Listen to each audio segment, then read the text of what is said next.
Voilà, on se retrouve pour étudier ce cours hebdomadaire. On a interrompu pour Ben Azmanim, on va dire.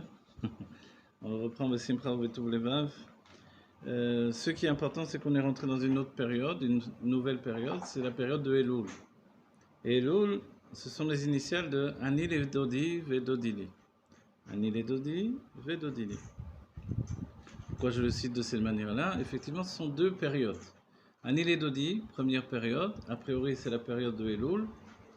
Vedodili, c'est la période de Tishri qui passe par Yom Kippour et puis depuis Rosh Hashanah vers Yom Kippour à Sarat Yom Teshuvah, les 10 jours de repentance, pour aboutir finalement au fait de Tishri et le final de tout Simchat Torah, la joie de la Torah qui élève tout dans la joie. De la manière dont c'est construit, on comprend bien que en fait il y a deux courants. On en a parlé assez souvent dans nos cours. Puisqu'il y a le côté droit, le côté gauche, les fêtes sont également construites de cette manière-là, c'est-à-dire le droit et le gauche. Le droit qui est la notion du chesed, de la générosité. Donc la générosité, c'est un influx d'expression. Et le gauche qui est le contraire, un kivut, un repli sur soi-même. Il est évident que ici, on a fait l'inverse, on commence par le gauche et puis on continue par le côté droit. D'abord, il y a, comme on les appelle les Yamim Anoraim, les jours redoutables. Et ensuite viennent les jours au contraire de fête. Yemé Simcha. On dit Yemé Simcha, Sasson ve Simcha. Les jours de joie. Ces jours de joie sont intenses dans la joie. Et ils réalisent ce qui auparavant s'est réalisé du côté de la rigueur. En fait, on comprend bien que dans notre vie, on a toujours le choix, soit de réaliser les choses dans la rigueur, soit de les réaliser dans la joie. Parce qu'en réalité, la joie et la rigueur ont une même source qui s'appelle la Gvura. La Gvura a une source supérieure qui est la Bina. La Bina elle-même, elle a une source supérieure qui est définie comme les Gvurot du Keter ou Gvurot de Hatik. D'accord? C'est-à-dire, elle a sa source dans l'inconscient. Et là-bas, il y a également des mesures de sévérité. Ces mesures de sévérité, alors on entend justement que Rosh Hashanah, jusqu'à Yom Kippour, on est dans la sévérité de Dieu par rapport à nous-mêmes. Vient l'Admor Saï qui nous dit Dieu n'a pas de notion de sévérité envers nous.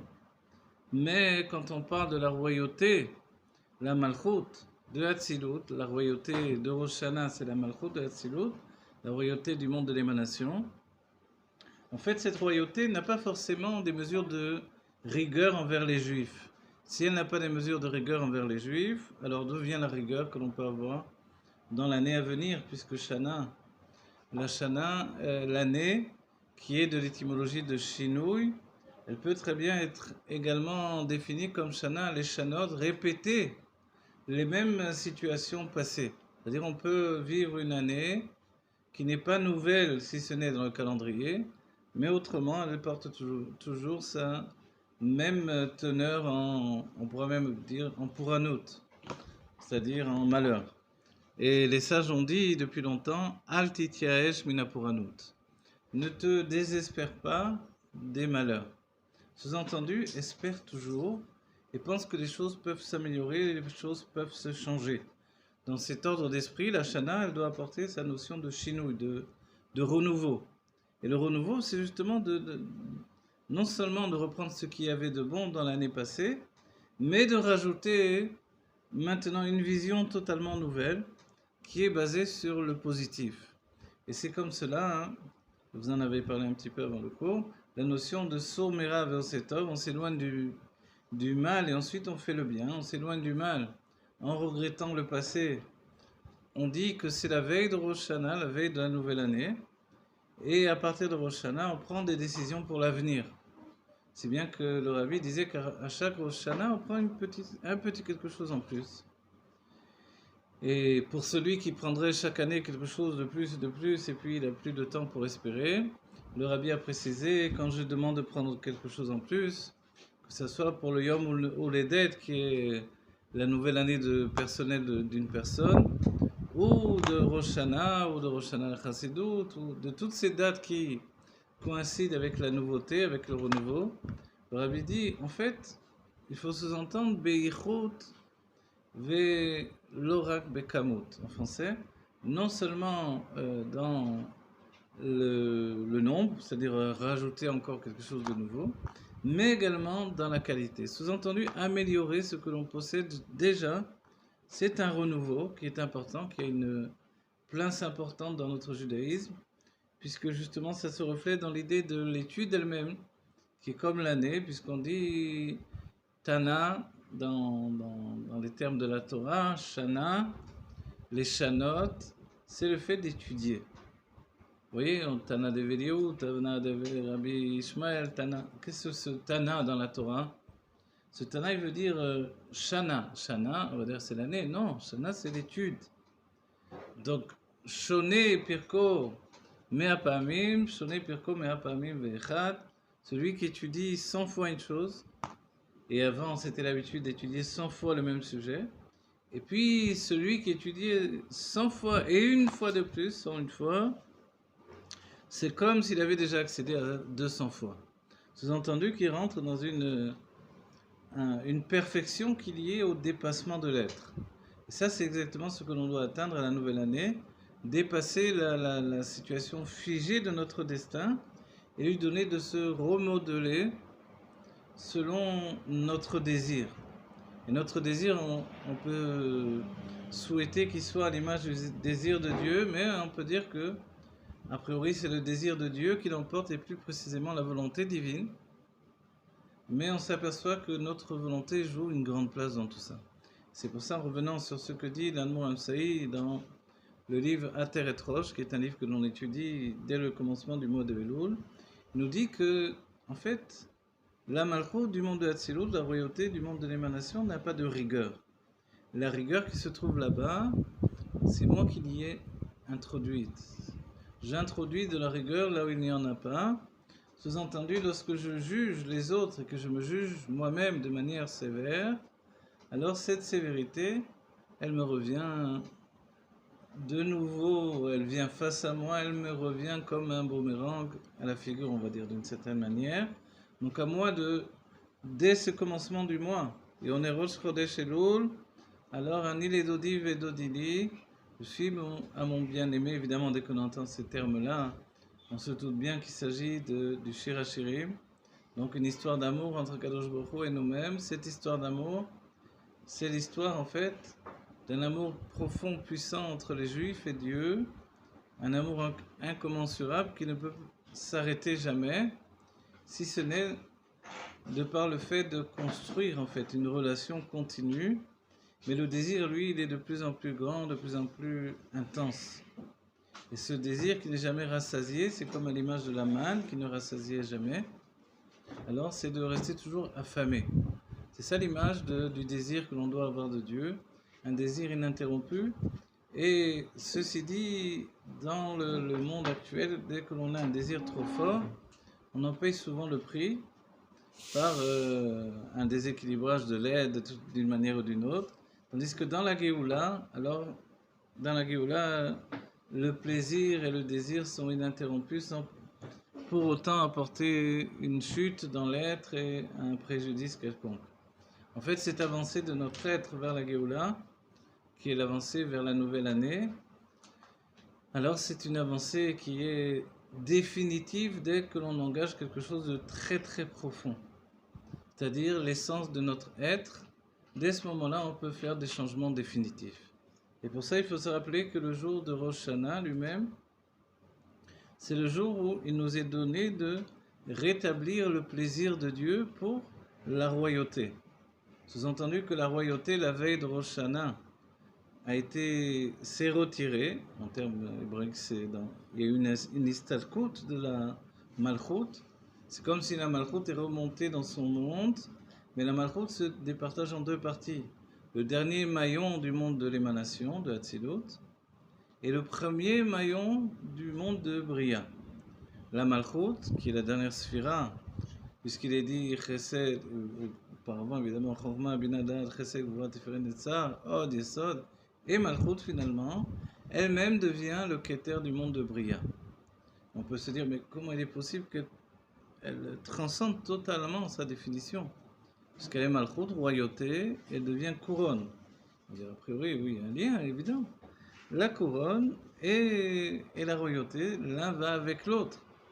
On dit, mais toutefois, quand on dit Malchut, ici on entend celle qui on dit en hébreu, Knesset, la chaîne Knesset Israël. Elle recueille, elle reçoit tout ce qui a précédé. Toutes les sphirotes précédentes sont reçues dans la Malchut, qui les intériorise et qui ensuite va redistribuer la part de différence qui est en relation avec le monde auquel elle a donné naissance, le monde de Bria. Et Bria, on se rappelle, c'est Bereshit bara Elohim et hashamayim ve'et haaretz. Au commencement, Dieu a créé le ciel et la terre. Le ciel, il s'agit de Zeranpin, c'est en fait l'influence masculine qui est reliée au sentiment divin. Et la terre, c'est la Malchut elle-même. On va dire, mais comment la Malchut a pu créer dans cette vision des choses comment elle a pu se créer elle-même. Et en fait, de là, on comprend bien que la création, ce n'est pas comme on entend, nous, assez souvent, une création ex nihilo, une bria de yesh mi'ain, comme on entend peut-être dans l'idée grecque du mot, ou dans l'idée platonicienne du mot, ou je ne sais pas quoi. Dans l'idée de la Torah, c'est plus intriguant et plus merveilleux, c'est que le yesh tofes makom etzel ha'ain, c'est-à-dire que l'existence tient déjà une place au sein du néant. Et puisque l'existence tient déjà une place au sein du néant, en fait, la création à partir du néant est une création dans l'état de révélation. Donc en fait, on pourrait remplacer le mot de création par révélation. Si bien que nous-mêmes, dans l'idée d'une nouvelle année, on veut la Géoula, on veut notre Géoula personnelle, on veut sortir de l'étroitesse de la vie, puisqu'il est dit Mina Metzar Karatiya, depuis l'étroitesse je t'appelle, Yudke, le nom de Dieu, c'est de la forme du shofar. Il est étroit d'un côté, il est large de l'autre.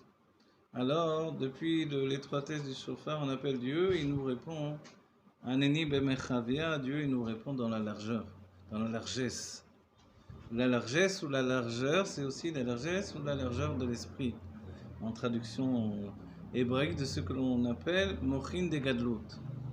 Mochin de Gadlut, la largesse d'esprit, alors c'est la faculté d'avoir une grande patience, nous dit l'Admorazaken. Dans les Mahamaré, l'Admorazaken, il nous dit les Mochin de Gadlut, c'est cette faculté d'avoir une grande patience. Puisque dans le mot patience, il y a aussi l'étymologie en hébreu savlano, c'est sovel. Sovel, c'est aussi supporter. Si je peux supporter finalement l'autre, alors forcément j'ai une grande patience. Mais supporter, en hébreu, le mot sovel, c'est souffrir également. Il y a une part de souffrance dans la patience, même si on attend un autobus, qui plus est quand on attend le Mashiach. Mais en fait, il faut remplacer cette part de souffrance par une part d'action personnelle. Cette action, c'est une action de joie qui est déjà liée à ce qui s'appelle prendre sur soi déjà la joie de la Géoula.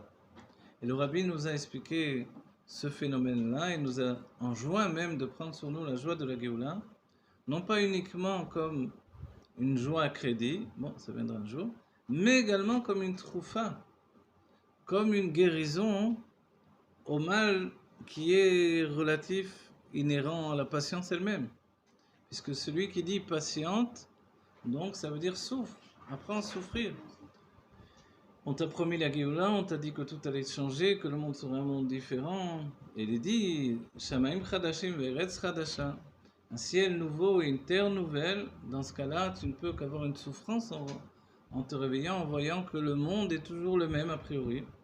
C'est un même monde, un même ciel, donc les changements n'ont pas eu lieu.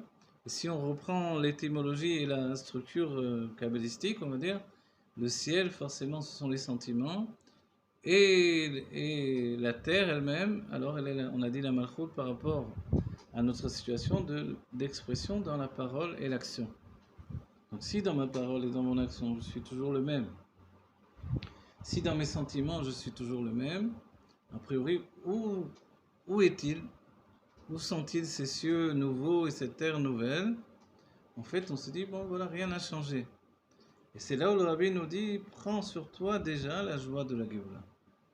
En prenant sur soi la joie de la délivrance complète et véritable, on agit déjà dans une notion de transformation de l'être.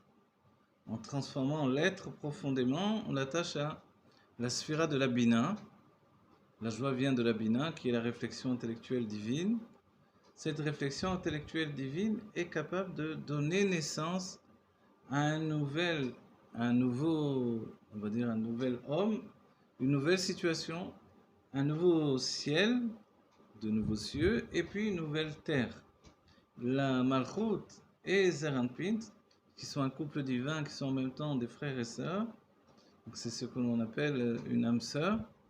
Cette Malchut et Zeranpin sont nés en fait de la Bina et de la Chokhmah.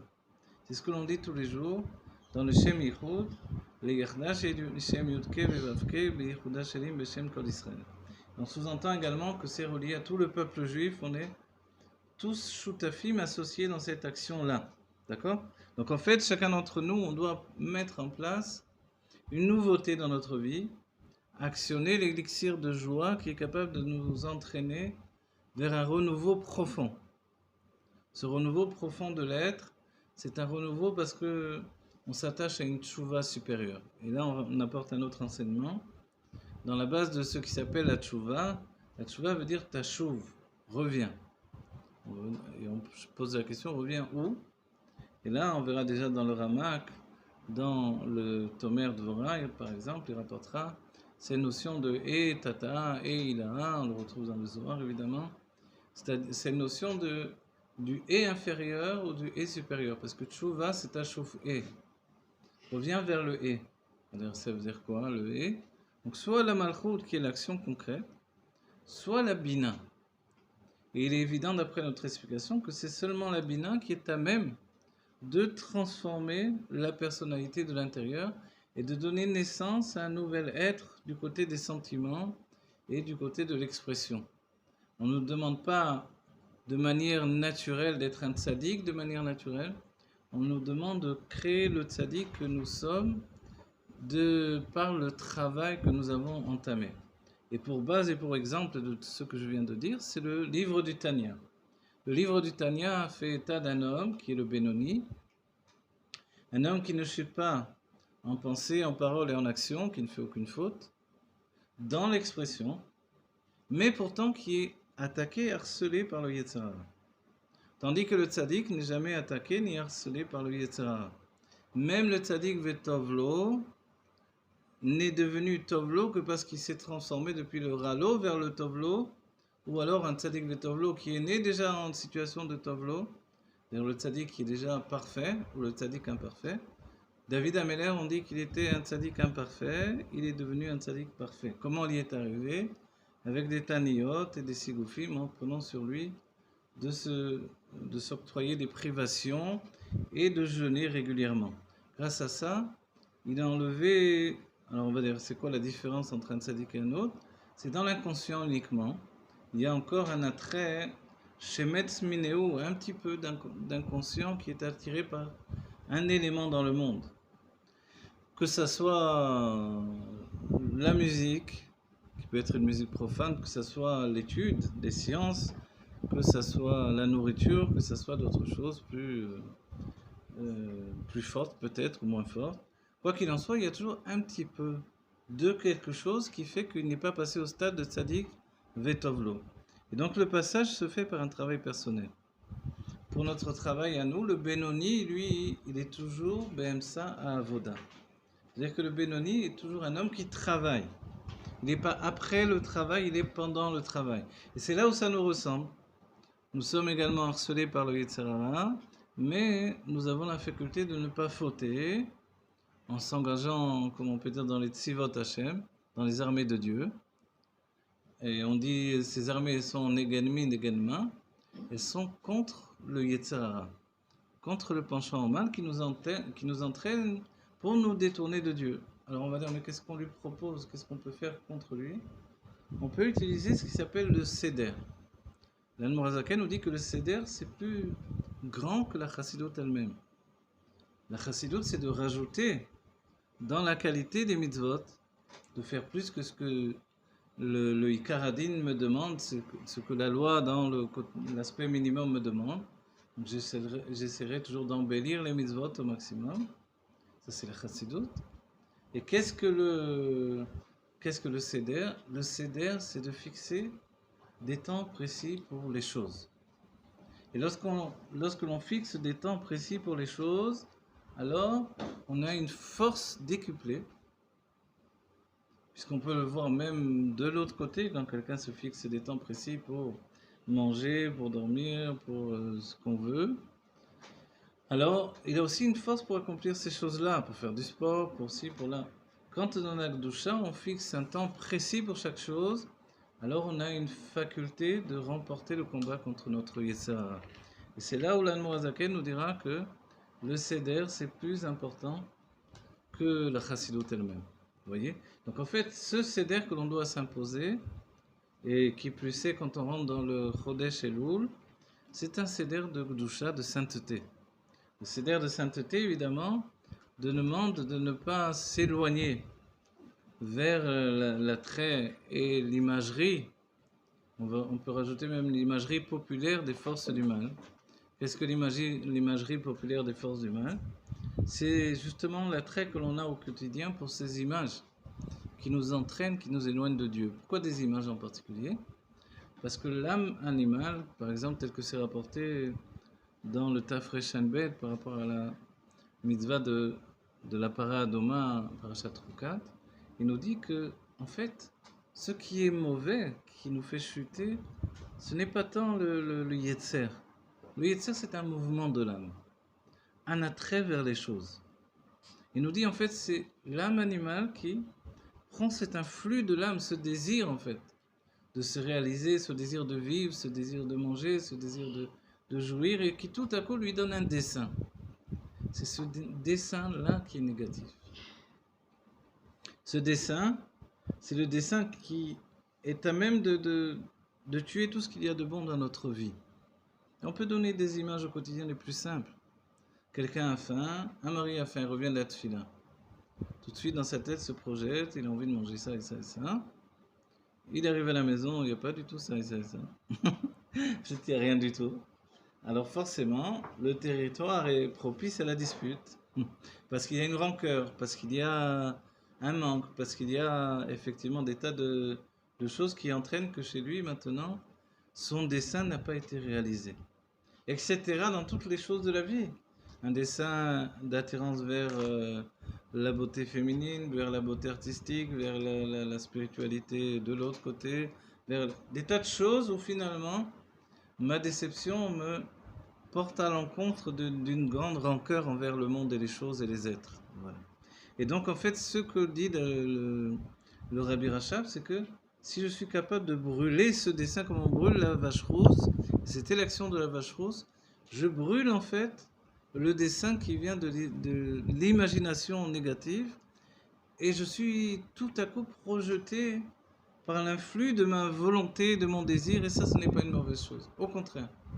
C'est un instinct de vie, c'est un mouvement de vie qui est de la nature du feu, qui vient du bas vers le haut, et qui peut m'entraîner vers le dépassement.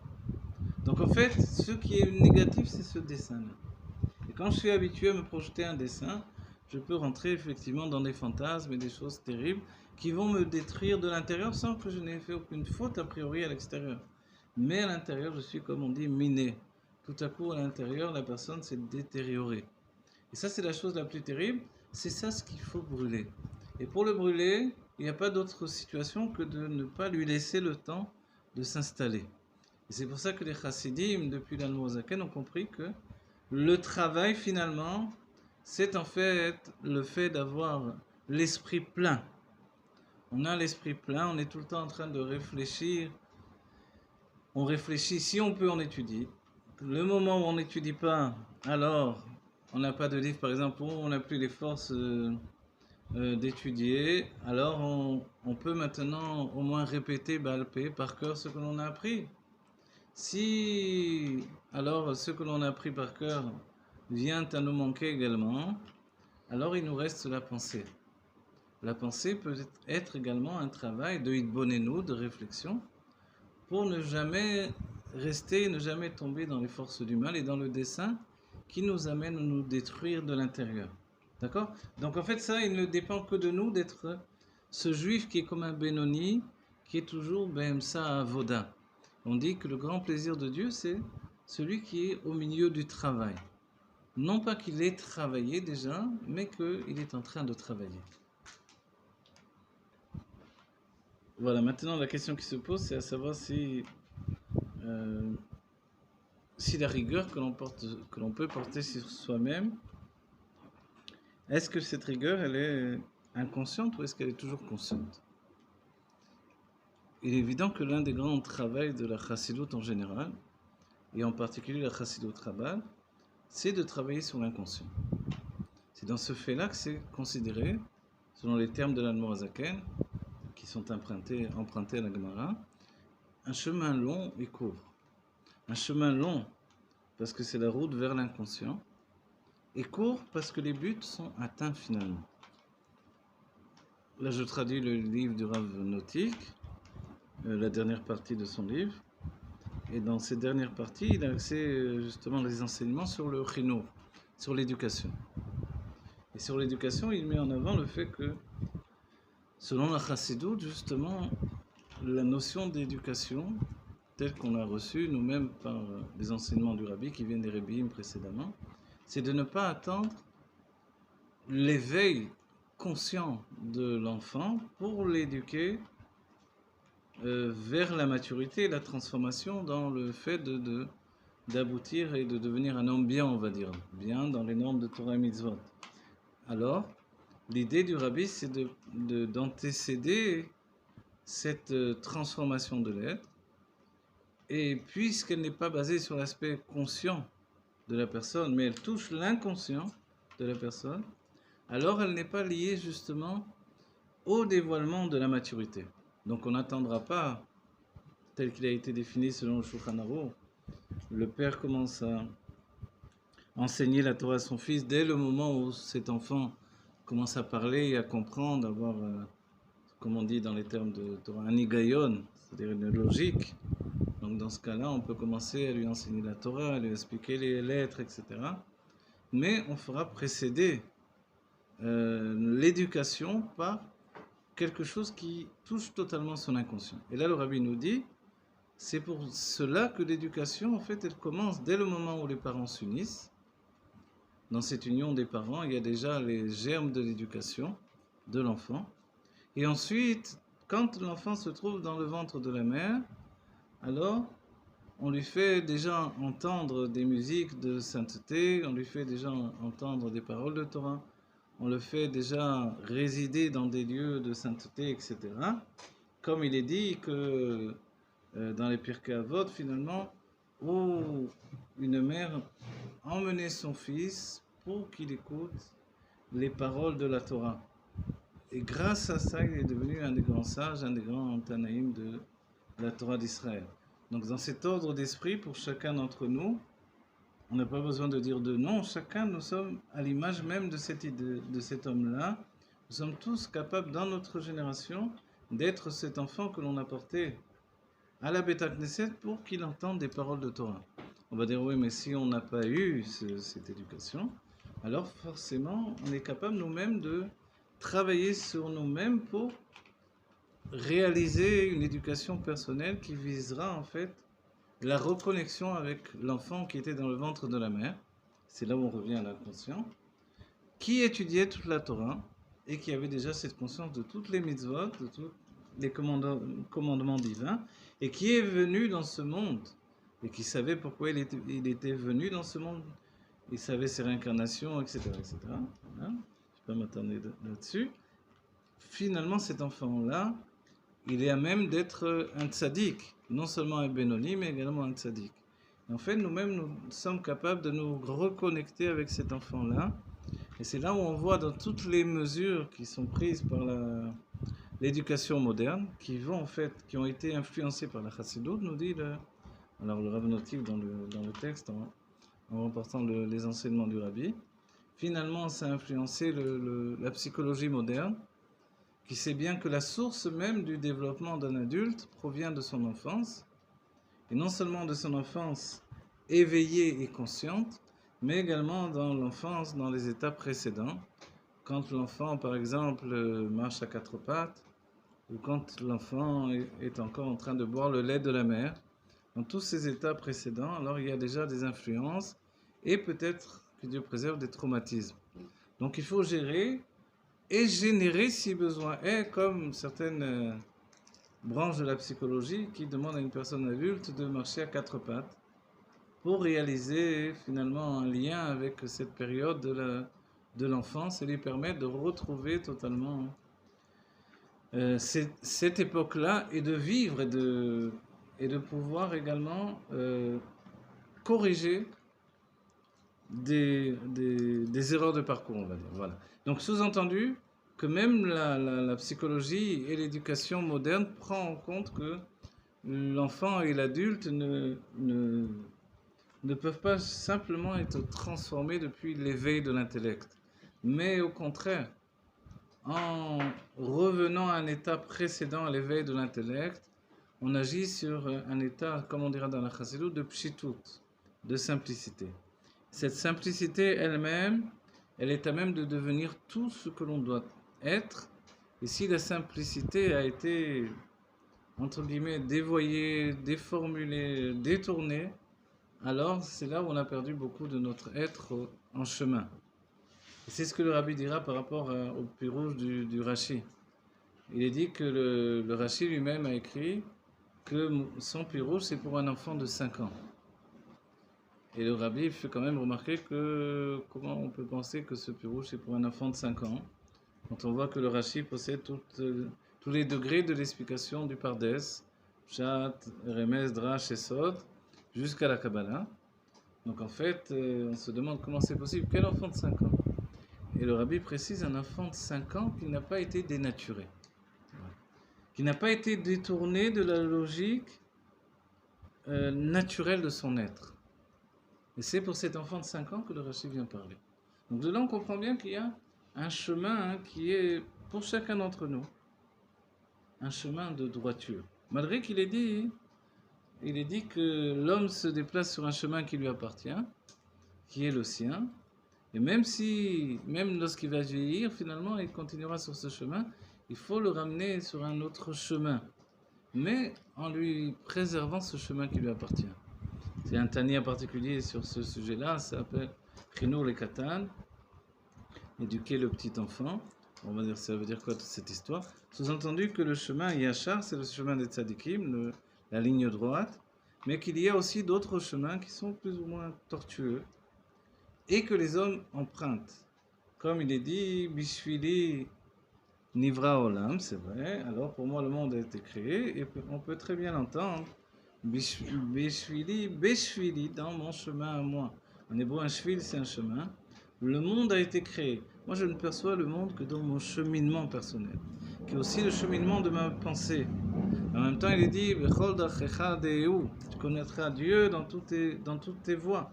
Donc on voit que les deux lignes, les deux chemins se réunissent. Et que quand le monde est créé pour moi, il est créé à ma manière, à moi, dans ma perception, à moi. Et c'est quand j'ai conscience que je suis un être divin qui a été implanté dans ce monde pour y apporter justement le droit chemin, que je comprends mieux le travail que l'on me demande. On me demande d'être un être divin habillé dans une conscience humaine et de transformer en fait l'imprévisible, tout ce qui entraîne l'être vers le détournement de cette nature divine, et que malgré tout, malgré l'obscurité, malgré la fatigue, malgré les empêchements liés aux occupations de la vie quotidienne, je vais imposer la part du divin de mon être à la réalité, et je ne vais pas rentrer dans des chaklevétariens, dans des suppositions, discussions personnelles pour me dire ce qui est mieux, ce qui n'est pas mieux, quand je sais qu'une chose est bonne et qu'elle a été définie telle qu'elle par les sages, et essentiellement par Aîné à Eda, les sages de la génération, et puis essentiellement par le prince de la génération, alors je sais que la chose est bonne pour chacun d'entre nous. Donc aujourd'hui, nous sortons dans le champ et nous trouvons le roi. L'un des chidushim, l'une des nouveautés apportées à l'explication de Anil Edodi Vedodili, Aroé Beshushanim, le berger des roses, il est dit Meler Lesadeh Nevad, le roi d'un champ qui est travaillé. Donc le roi vient nous retrouver dans un champ qui est un champ travaillé. Le roi vient nous retrouver à l'endroit de notre travail. Il est dit que pendant le Chodesh Elul, nous sortons et nous rencontrons le roi qui se trouve dans le champ. C'est quoi l'idée du roi dans le champ? C'est que plutôt que le roi ne se trouve dans son palais, il se trouve dans le champ. Et dans le champ, alors, il n'a pas sa couronne sur la tête, il n'a pas également son manteau de roi et son sceptre. Non, il est habillé en homme simple. Et chacun peut venir à sa rencontre. Et qui plus est, il accueille chacun, le sévère panim yafot, le panim sochakot, il accueille chacun avec un visage souriant et bienveillant. On va dire, derrière l'image, qu'est-ce qu'il y a? C'est quoi l'exemple de l'Admorazaken? Derrière l'image, il y a le fait que pendant le mois de Elul se dévoilent les Yud Gimel Midot Achamim, les 13 mesures de miséricorde, qui viennent évidemment l'emporter sur les 13 mesures de rigueur. Donc en fait, ces 13 mesures de miséricorde, elles sont là, elles sont non pas comme les moments d'éveil que l'on va découvrir pendant les 10 jours de Tchouva, à Sarat Yemei Tchouva, qui sont des jours qui respirent la Tchouva, mais pendant le mois de Elul, la Tchouva vient du fait d'un travail personnel. On va dire alors, toute l'année peut-être c'est comme ça. Et non, là, il y a ce qui s'appelle une Netinat Kohar. C'est-à-dire il y a une possibilité, et c'est ça l'image du roi qui nous accueille de manière bienveillante. Tu fais des efforts pendant ce mois de Elul qui va terminer, qui fait le bilan de toute l'année passée, alors tes efforts vont être récompensés. Tu vas atteindre finalement ce que tu ne pouvais pas atteindre précédemment. Et c'est pour ça quand on parle d'avoir de bons jugements sur les autres et sur nous-mêmes, pour avoir une année où les jugements ne sont que positifs, et d'avoir une année de Géoula personnelle et générale, alors ça dépend de notre travail pendant le mois d'Elul. À Kol Oler Lefi Achitum, tout va d'après la signature, la fin. C'est maintenant, c'est pendant ce mois-là, que nous pouvons réactualiser la vision du monde, des autres et de nous-mêmes. Chacun doit être à même de dire « je suis un tzaddik ». Je suis un tzaddik, et ce tzaddik, c'est quelqu'un qui fait de son mieux, qui s'avance vers la lumière et qui rajoute chaque jour un peu plus de lumière à sa vie, et qui essaie d'avoir un seder, un ordre de vie qui est à même d'être propice au fait de rajouter dans la Torah les mitzvot, de m'améliorer, d'être un meilleur homme dans toutes les choses et de penser mieux chaque jour de notre vie. Donc c'est ça le fait que le roi nous attend dans le champ, il est à l'éveil de chacun et il nous entraîne vers la Géoula Amitit V'Ashlema puisque c'est ce que nous attendons. Dans l'année à venir, une année de Géoula, et pour ce faire il faut donner un dagesh gadol, une grande signature, un grand appui, un grand effort particulier au fait d'être positif. Et comme vous l'avez dit pour l'éducation, il y a cette notion d'encourager. Le Rabbi a dit dans notre génération, Eikar Zeleoded, il faut encourager. Encourager quelqu'un qui fait de son mieux, ça lui permet de faire encore mieux, et encore mieux, et encore mieux, et ainsi de s'éveiller au meilleur de lui-même. Voilà, que l'on ait enfin la Géoula Amitit V'Ashlema, très familial Mamash, que cette fin d'année soit le propice à une année meilleure, une année de Géoula, de bien tangible et véritable pour chacun d'entre nous, que vraiment, vraiment, vraiment vive la Géoula immédiatement, voilà, que vous soyez très heureux, très heureuses, que vite, vite, vite, on se retrouve au Beth Amikdash avec le Rabbi Meir Mashiach, tous les tzadikim de tous les temps, la Meir Kulam tzadikim, tous les juifs de tous les temps, tout ton peuple, ce sont des tzadikim. Chia Menachem Mashiach, voilà, merci beaucoup.